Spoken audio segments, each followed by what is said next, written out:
we're still working on 4.2. And the reason why I said it's the last problem in the last video is I'm not doing 8. It's not worth it. So we're just going to do 9.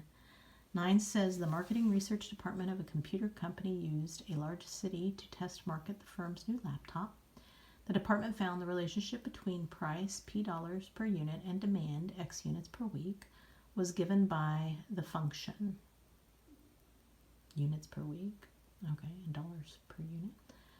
So here we have our little P, the price function, and use the first and second derivative to analyze the revenue. Now really, I would just do a first derivative analysis on this one, but in Math Excel they have first and second derivative.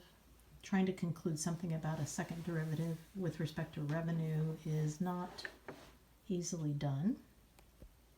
So first derivatives are a little bit easier. Here we go. So note, omitting 8 and looking at 9. Now we got a revenue function by taking x times p, and that's where you get negative 0.24x cubed plus 4050x.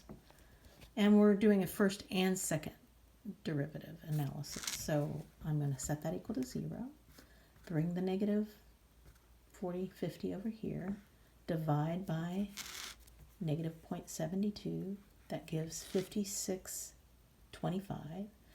You technically get plus or minus 75, but these are laptops, so we're not going to have negative in our domain.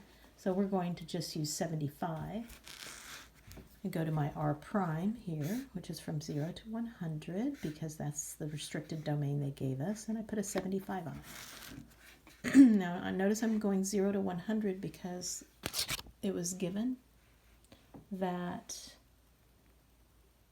this is defined from 0 to 100, so that's why I did this, 0 to 100.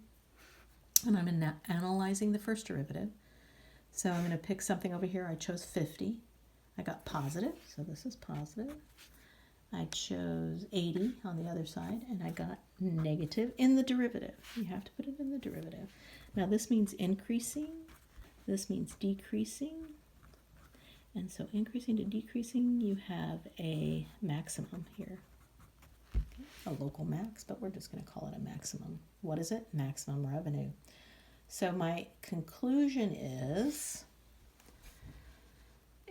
at a production level less than 75 laptops, revenue is increasing.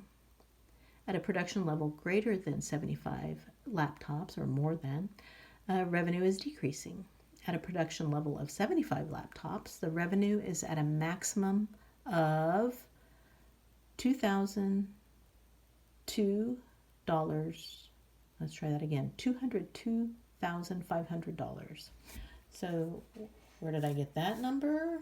I got it by plugging it in to the original revenue function right here. You have to put it in there to figure out what that maximum revenue is. Now there is a second derivative to this, and I know there is one on Math Excel, so let me go ahead and dive into it.